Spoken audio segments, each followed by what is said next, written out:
ya. Oke, kita langsung saja ngebahas tentang riset produk ini. Kenapa sih riset produk ini penting? Ya, karena menurut saya sesuai dengan materi terkait dengan prinsip manajemen, gitu ya. Sesuai dengan prinsip manajemen di mana dalam prinsip manajemen itu dijelaskan bahwa kita itu memiliki sumber daya yang terbatas. Apakah setuju teman-teman kita memiliki sumber daya yang terbatas? Maksudnya apa? Pertama, kita tuh orangnya terbatas, energinya terbatas, teman-teman ya. Material itu apa? Ya kita sumber daya dalam bentuk material, ataupun misalkan tadi energi, ataupun misalkan materialnya apa ya, baterai HP, tenaga kita, itu semuanya terbatas ya. Terus apa mesin? Mesin itu apa? Mesinnya terbatas. HP-nya cuma satu, misalkannya terbatas ya. Terus metodenya juga terbatas. Dan uang yang kita punya pun terbatas, ya. Jadi semua yang kita miliki itu sumber daya kita itu adalah terbatas, ya. Nah, sedangkan dari keterbatasan itu kita itu harus selalu melakukan itu efektif dan efisien, teman-teman. Dengan berbagai macam keterbatasan tadi, energi kita terbatas, waktu kita terbatas, kemudian juga HP kita terbatas, ya, editan kita terbatas. Pokoknya semuanya terbatas, tetap kita harus selalu mencapai prinsip manajemen yaitu efektif efisien. Ada yang tahu efektif itu apa, teman-teman? Efektif itu ada yang tahu apa? Dan juga efisien itu apa artinya? Silahkan kalian komen-komen di kolom komentar. Kira-kira efektif dan efisien itu artinya apa? Ya, coba ada dari Kamelia itu tepat sasaran. Coba ada yang lain, ada yang bisa menjelaskan efektif efisien. Ini sangat penting nih buat kita sebagai manusia ya, memahami apa sih definisi dari efektif dan efisien gitu ya. Mudah katanya ya kata Santoso, tepat guna, fokus. Coba gimana? Arti efektif itu apa? Arti efisien itu apa? Apakah ada yang paham? Apakah ada yang pernah mendengar, teman-teman? Manjur ya kata Faruk Abdul Hakim. Nah, efektif itu tepat, efisien itu ringkas. Wih, luar biasa ya. Dari Yendri Mayani. Nah, jadi gini teman-teman, saya jelaskan yang sangat-sangat penting. Efektif itu artinya adalah sukses ataupun tercapai tujuan, ya. Efektif itu apa? Sukses ataupun tercapai tujuan. Di affiliate itu apa? Sukses dan tercapai tujuannya itu adalah kita banyak yang check out gitu ya. Kita banyak yang check out. Itu adalah efektif karena tercapai. Yang kedua adalah efisien. Kalau efisien itu adalah ringan atau ringkas ataupun hemat energi, ya. Misalkan teman-teman, saya menyuruh seseorang untuk membuat gorengan bala-bala gitu ya. Bala-bala itu apa ya? Bakwan ya, kalau misalkan di tempat lain. Nah, mungkin kalau efektif itu adalah dia langsung bikin aja bala-balanya itu ya dengan banyak gitu ya, banyak-banyak. Padahal misalkan ya, yang mau makannya itu cuma 4 orang. Berarti tadi secara dibuatkan bala-bala dengan yang banyak itu berarti kan efektif. Efektif itu apa? Tercapai bala-balanya terbuat gitu ya. Jadi bala-bala, jadi bakwan.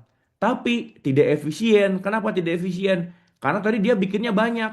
Padahal dibutuhkannya itu untuk 4 orang saja. Artinya kalau 4 orang saja mungkin diatur gitu ya. Sumber dayanya diatur. Apa? Terigunya diatur, airnya diatur, bumbu-bumbunya diatur. Sehingga apa? Tadi efektif tujuannya tercapai membuat bala-bala. Tapi tidak hanya membuat bala-bala. Tidak hanya membuat bakwan tercapai. Tapi kita sebagai sumber daya itu hemat, tidak menghambur-hamburkan sumber daya, ya. Jadi dengan seperti itu, kita kalau kita berprinsip efektif efisien dengan usaha yang sedikit, bayangkan teman-teman, dengan usaha yang sedikit kita hasilnya bisa banyak. Kenapa? Karena dari kita efektif efisien. Efisien itu artinya adalah sedikit usahanya, tapi hasilnya banyak gitu ya. Mau nggak teman-teman seperti itu? Kita tuh sedikit usahanya, tapi hasilnya banyak. Apakah mau teman-teman?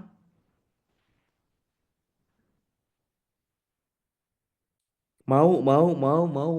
Nah, seperti itu mau ya pasti. Usahanya sedikit tapi hasilnya banyak. Apa yang terjadi untuk teman-teman yang tidak melakukan riset produk?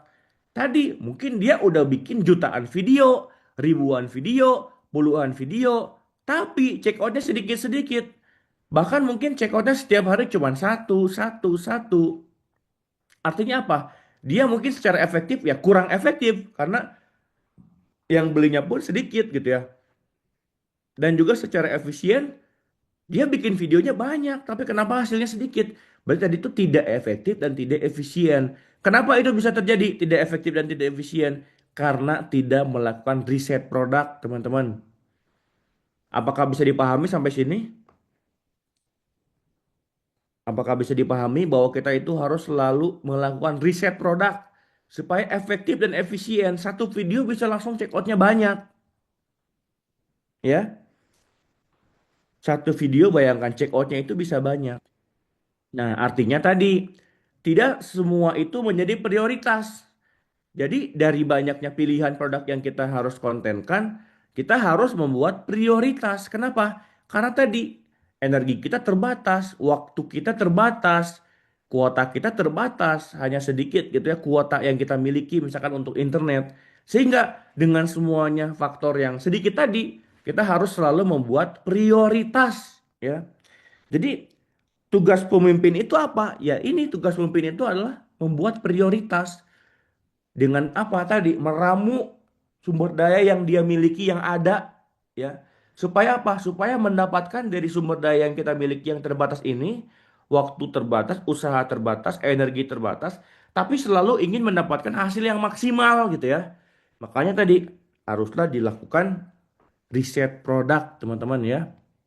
Nah, biasanya untuk melakukan riset produk ini selalu teman-teman menggunakan prinsip ini ya. Pertama, analisis diri sendiri. Kita harus memahami diri sendiri ini itu kekuatannya apa dan juga kelemahannya itu apa. Jadi dipahami teman-teman, coba kita merem ya. Merem terus dipahami, oh kekuatan diri kita itu apa gitu ya. Kelemahan kita itu apa. Dan selalu teman-teman untuk mendapatkan peluang itu kita harus selalu menganalisis kompetitor juga. Dengan menganalisis kompetitor ya, setelah kita menganalisis diri sendiri, kita akan mendapatkan istilahnya adalah peluang. Peluang itu apa ya? Peluang itu adalah calon cuan ya. Calon cuan mungkin ini berpeluang gitu ya, calon cuan. Tapi tidak dilakukan oleh kompetitor ya. Ini sebetulnya apa ya? Berpotensi ya. Peluang itu artinya ini berpotensi tapi tidak dikontenkan oleh kompetitor gitu ya. Itu kan berarti peluang buat kita.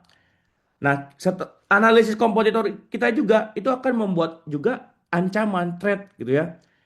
Apa ancaman itu? Dengan kita menganalisis kompetitor, menganalisis orang lain, kita akan tahu ancaman. Oh, ternyata udah ada nih konten kreator yang besar, afiliator yang besar yang sudah ngonten. Itu berarti menjadikan kepada kita tuh ancaman, sudah menjadi tidak berpeluang. Kenapa? Karena bayangkan teman-teman produk itu sudah dikontenkan oleh afiliator yang besar, ya. Followersnya banyak, jumlah videonya sudah ada banyak, ya berarti buat diri kita itu apa? Peluangnya sedikit karena itu menjadi ancaman gitu ya. Artinya tugas kita itu adalah harus selalu untuk tadi menganalisis diri dan juga menganalisis kompetitor di bagian mana celah sempitnya yang tidak dilakukan oleh kompetitor dan itu adalah berpeluang buat kita gitu ya. Nanti saya akan jelaskan bagaimana caranya supaya tadi efektif efisien dengan usaha sedikit tapi kita hasilnya banyak gitu ya. Nah, saya akan review lagi teman-teman berkaitan dengan buku ini, buku yang sangat bagus, The Art of War, bagaimana memenangkan pertempuran hidup gitu ya. Ini dari Sun Tzu, jenderal Cina ya. Di sini kita akan menekankan kembali terkait dengan prinsip-prinsip dasar Sun Tzu dan ini mungkin yang kita pegang prinsip dasarnya itu untuk riset produk ini gitu ya, untuk memaksimalkan dari segi peluang. Jadi sebetulnya riset produk ini adalah untuk meningkatkan peluang gitu ya. Meningkatkan peluang kita dengan usaha sedikit tapi hasilnya banyak gitu ya. Nah, ini bukunya The Art of War. Nah, quotes pertama teman-teman. Jika kamu mengenal lawan dan mengenal diri sendiri, kamu tidak perlu takut hasil dari 100 kali pertempuran. Jadi yang dijelaskan dalam buku ini, kita itu penting untuk mengenal diri, tadi ya, mengenal diri untuk kita mengetahui kekuatan dan kelemahan kita. Dan juga selain daripada penting mengenal diri adalah penting mengenal kompetitor gitu ya. Karena dengan kita tahu diri dan juga tahu kompetitor, kita tidak takut hasil dari 100 kali pertempuran karena dipastikan menang gitu ya. Sebelumnya saya menjelaskan prinsip dasarnya itu seperti tukang nasi goreng. Kita misalkan mau jualan nasi goreng teman-teman. Ternyata ketika di riset, oh ternyata di sebuah tempat itu ada dua tukang nasi goreng. Ada berapa tukang nasi goreng teman-teman? Silahkan komen. Nah dari tukang nasi goreng tersebut gitu ya. Nasi goreng yang pertama dia itu adalah 15.000 tanpa telur gitu ya. Kemudian di nasi goreng yang kedua 15.000 tanpa telur, tanpa kerupuk gitu ya. Itu yang disebut dengan menganalisis kompetitor. Artinya apa? Kalau kita mau meluncing produk, mau membuat nasi goreng tersebut, jualan nasi goreng di tempat tersebut, kita harus apa teman-teman? Silakan komen. Kalau kita pengen menang, berarti kita harus apa nih dengan kondisi yang tadi?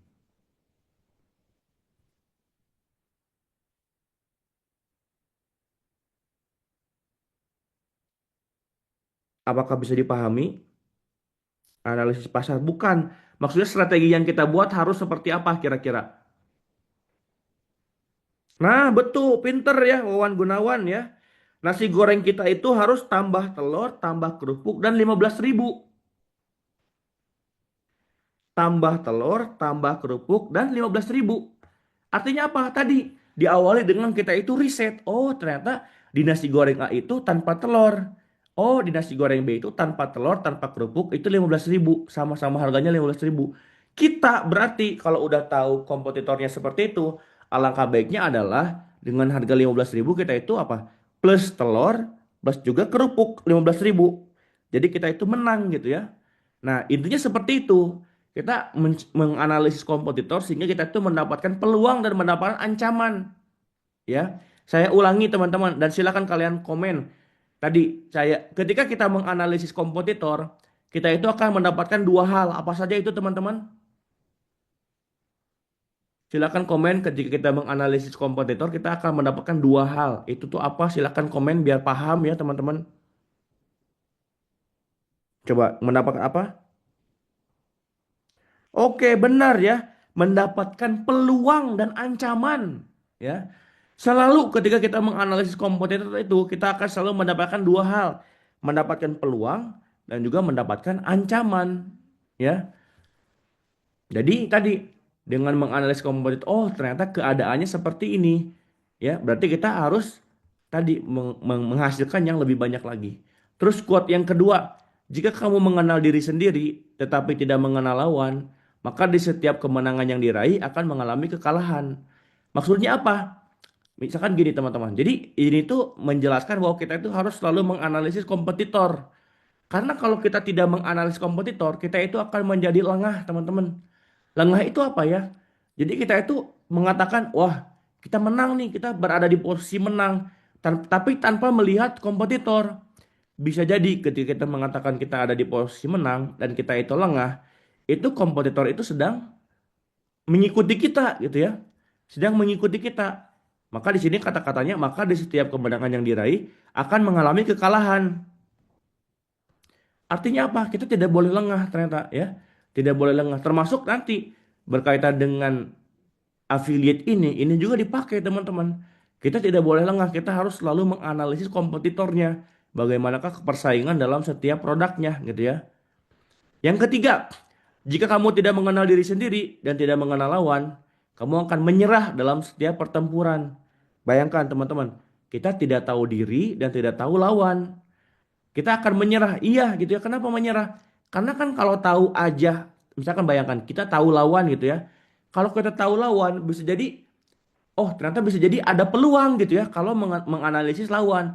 Tapi ini tidak menganalisis lawan, dia akan menyerah dalam setiap pertemuan. Jadi belum juga bertarung gitu ya, udah menyerah. Kenapa ini bisa terjadi? Karena dia tidak menganalisis kompetitornya. Maksudnya apa? Jadi di sini poin pentingnya itu adalah kita harus selalu riset produk, riset kompetitor. ya. Supaya apa tadi? Produk-produk yang kita pilih itu adalah produk-produk yang peluangnya besar, teman-teman ya. Nah, ada quotes bergerak ketika dia lengah. Serangan Anda pasti berhasil jika Anda hanya menyerang tempat yang tidak dijaga. Serangan Anda pasti akan berhasil jika Anda akan hanya menyerang tempat yang tidak dijaga. Artinya apa tadi? Kita cari celah sempit, teman-teman. Oh, di antara banyak produk ini mana ya produk yang tidak dijaga? Maksudnya adalah produk ini berpotensi laku gitu ya. Tapi tidak ada kompetitor sama sekali. Bayangkan teman-teman, produk ini tuh adalah produk potensial, tapi tidak ada yang menjaga, tidak ada kompetitor, tidak ada afiliator yang mengontenkan produk itu. Nah, berarti di sini adalah peluang besar gitu ya. Kita cari nih kasus-kasus yang seperti ini. Produknya potensial tapi tidak dijaga ataupun tidak ada yang ngonten gitu ya. Yang kedua, meraih peluang yang tidak diraih lawan. Suatu pasukan dapat bergerak dalam jarak jauh tanpa mengalami kesulitan jika mereka bergerak melalui wilayah yang tidak ada musuh. Nah, tadi jika mereka bergerak melalui wilayah yang tidak ada musuh. Jadi nanti kita riset teman-teman, mana sih produk-produk yang berpotensi tapi tidak ada musuh, tidak ada orang yang mengontenkannya gitu ya. Bayangkan produk itu berpotensial tapi tidak ada yang mengontenkan. Nah, di situ berarti kan ada peluang gitu kan teman-teman. Lanjut, hindari kekuatan mereka, awasi celah mereka, dan kemudian lancarkan serangan yang menentukan untuk meraih kemenangan. Jadi di sini itu dijelaskan hindari kekuatan mereka. Mereka itu misalkan sudah ngonten di sebuah produk itu dengan videonya yang banyak gitu ya, view-nya sudah banyak. Kita jangan pilih yang seperti itu. Kebanyakan kita yang gagal itu adalah saya selalu menjelaskan ikan teri melawan ikan hiu. Maksudnya apa? Kita tuh masih kecil, followersnya masih kecil gitu ya. View-nya masih view sedikit. Tapi kita malah melawan kemenangan mereka, malah melawan kekuatan mereka, malah melawan video-video yang udah banyak videonya, malah melawan sebuah produk di mana yang sudah mengontenkan itu view-nya itu banyak-banyak udah jutaan. Itu kalau menurut saya kita melawan kekuatan mereka gitu. Jadi kita harus menghindari kekuatan mereka, menghindari produk-produk yang sudah videonya banyak dan sudah juga videonya itu view-nya itu jutaan, itu harus dihindari karena kita nanti akan kalah sebelum bertanding gitu ya. Lanjut, muncullah di titik-titik yang harus segera dipertahankan musuh. Bergeraklah dengan cepat ke tempat-tempat yang tidak diharapkan. Tadi muncul di titik-titik yang harus segera dipertahankan musuh. Artinya apa? Muncullah di titik-titik yang kompetitor itu lemah gitu ya. Di bagian situ tuh lemah. Artinya apa tadi? Di bagian situ tuh kompetitor afiliator lain tuh belum mengontenkan dan bergerak dengan cepat. Artinya apa bergerak dengan cepat itu segera konten yang banyak. Segeralah membuat konten yang banyak pada produk yang berpeluang tersebut. Jadi jangan lambat. Harus kontennya banyak dan cepat gitu ya. Jangan lambat-lambat karena kalau lambat ya tadi keburu keambil sama yang lain gitu ya potensinya. Lanjut, Anda bisa maju dan benar-benar tidak tertahankan.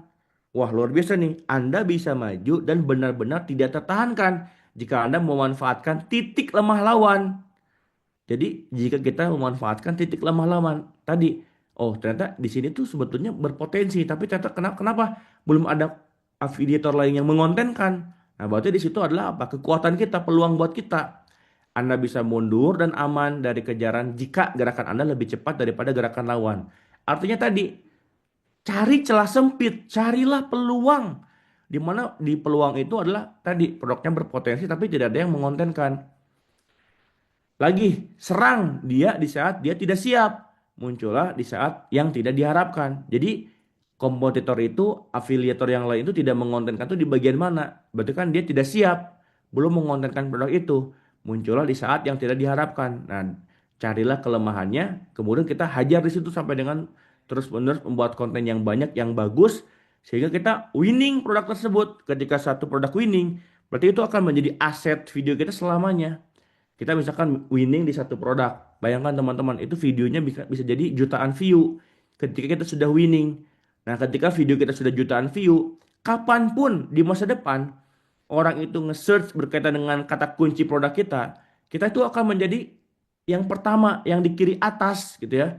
Selama mungkin tidak ada yang lain yang mengontenkan gitu ya. Tidak ada yang lebih baru, mungkin kita akan selalu di kiri atas. Dan seperti itu menjadi aset gitu ya. Itu akan menjadi uang yang terus-menerus mengalir buat kita.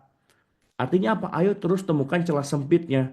Terus temukan peluang di manakah yang sangat-sangat berpeluang. Nah, disitulah kita hajar terus habis-habisan dengan cepat dan banyak kontennya, gitu ya. Untuk mengamankan diri dari kekalahan ada di tangan diri sendiri. Jadi buat kita nih untuk mengamankan diri dari kekalahan ada di diri sendiri. Dengan cara apa? Riset terus kompetitor, menganalisis afiliator yang lain seperti apa. Jadi ada di tangan sendiri.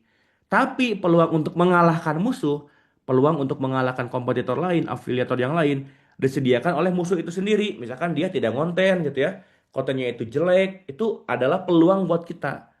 Nah, jadi kita sebagai diri sendiri jangan memberikan celah sebetulnya gitu ya. Kata-katanya tuh jangan memberikan celah kekalahan kita lah, intinya seperti itu. Nah, oke. Jadi tadi adalah prinsip-prinsip dasar teman-teman yang menurut saya penting kita pegang supaya apa? Supaya tadi peluang kita itu sangat-sangat besar. Dengan kita itu mencari celah sempit mana produk-produk yang sangat-sangat berpeluang, tapi ternyata masih sedikit orang yang mengontenkannya. Sampai sini apakah bisa dipahami teman-teman? Kalau sudah paham saya akan lanjut.